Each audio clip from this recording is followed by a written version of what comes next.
Today we're diving into one of the most important aspects of agency law, authority. Understanding authority is essential because it determines when an agent's actions can legally bind a principal. There are two primary types of authority we'll discuss: actual authority and apparent authority. Let's start with actual authority. Actual authority exists when the principal's words or conduct cause the agent to reasonably believe that they are authorized to act on the principal's behalf. The key here is the relationship between the principal and the agent. Actual authority can be express or implied, but it's always about the relationship between the principal and the agent. Express authority is straightforward. It's when the principal explicitly, like in writing or in spoken instructions, tells the agent is authorized to do a certain thing. For example, if a company's board of directors tells their CFO to negotiate a loan with a bank, that's express authority. Implied authority, on the other hand, is less direct, but it still relates to the relationship between the principal and the agent. Implied authority arises from the principal's actions, the circumstances of the relationship, and what's necessary to carry out the agent's express authority. For example, let's say a store manager is given express authority to, quote, oversee daily operations. There's implied authority that they can order supplies or schedule staff. Those are actions necessary to fulfill the role. The Restatement Third of Agency, Section 2.01, defines actual authority, stating, and I quote, "An agent acts with actual authority when, at the time of taking action that has legal consequences for the principal, the agent reasonably believes, in accordance with the principal's manifestations to the agent, that the principal wishes the agent so to act." End quote. The focus here is on the agent's reasonable belief, which must be based on the principal's manifestations to the agent. Now, let's turn to apparent authority. Unlike actual authority, which focuses on the principal-agent relationship, apparent authority is about the third party's perspective. You see, apparent authority exists when a third party reasonably, objectively believes that an agent has authority to act on behalf of the principal. Now, this belief has to be reasonable, and it has to be objectively traceable to some kind of principal's action or intentions. It can't just be fabricated. But now it's not about the relationship between the principal and the agent. It's about the perceptions of a third party based on the principal's actions.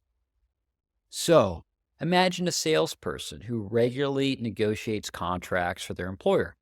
If the employer allows this pattern of behavior to continue, and a new client reasonably believes the salesperson has authority to sign the contracts, that belief in the third party could create apparent authority.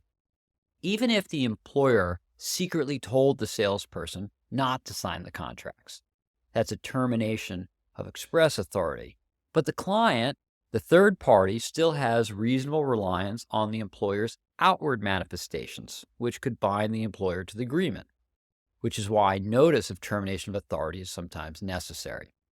Apparent authority is defined in the Restatement Third of Agency, Section 2.03, which states, and again I quote, "Apparent authority is the power held by an agent or other actor to effect a principal's legal relations with third parties. When a third party reasonably believes that the actor has authority to act on behalf of the principal, and that belief is traceable to the principal's manifestations." This definition highlights the importance of the principal's conduct. If the principal's actions or inactions lead a third party to believe the agent has authority, the principal may still be bound by the agent's actions, even without actual authority. One key distinction between actual and apparent authority is the source of the belief. Because in actual authority, it's about the agent's belief, which again comes from the principal's manifestations. Whereas for apparent authority, it's about the third party's beliefs, again based on the principal's behavior and what the third party observes or reasonably infers. So why does this distinction matter? Because principals can be held liable for an agent's actions. even when they didn't directly authorize those actions. For businesses, this can lead to significant financial and legal consequences if authority is not managed carefully. And we'll talk about tort liability, like respondeat superior and vicarious liability, a little later. But for now, let's consider a hypothetical that illustrates these principles. Suppose a hotel owner tells their general manager, "You can hire staff as needed." This is a grant of actual authority. It's clear, it's direct, and it leaves little room for interpretation.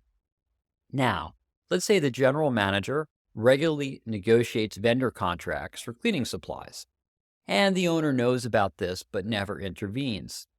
A vendor who reasonably relies on this pattern of behavior may believe the general manager has apparent authority to sign a long-term supply agreement. So even if the owner never explicitly authorized that long-term contract, they could still be bound by it because of their inaction. These scenarios demonstrate the power and pitfalls of agency law. Managing authority is crucial, especially in business contexts where agents often interact with third parties. Principals have to be proactive in clarifying the scope of authority, not only with their agents, but also with third parties. Principals have to take steps to avoid creating apparent authority unintentionally. This includes setting clear expectations with agents, regularly monitoring their activities, and promptly correcting any misunderstandings, again, both on behalf of the agent and in the mind of reasonable third parties. To wrap up, let's review the key points. Actual authority rises from the principal's manifestations to the agent, while apparent authority arises from the principal's manifestation to third parties. Both types of authority can bind the principal to the agent's actions, but they operate differently. Understanding these distinctions is essential for analyzing agency relationships and managing risk. In our next lecture, we'll explore fiduciary duties in agency law, focusing on the obligations agents owe to their principals and how these duties shape the agency relationship. Until then, try to think about some examples from your own experience. Was there a time someone acted on behalf of another person or organization that you noticed? How was this authority established? And what gave you a belief that this person was acting under agency? Were there any situations where this might have been misunderstood, or where you witnessed an employee doing something that could have been out of scope? Thanks for thinking about these topics, and thanks for listening. I'll see you next time.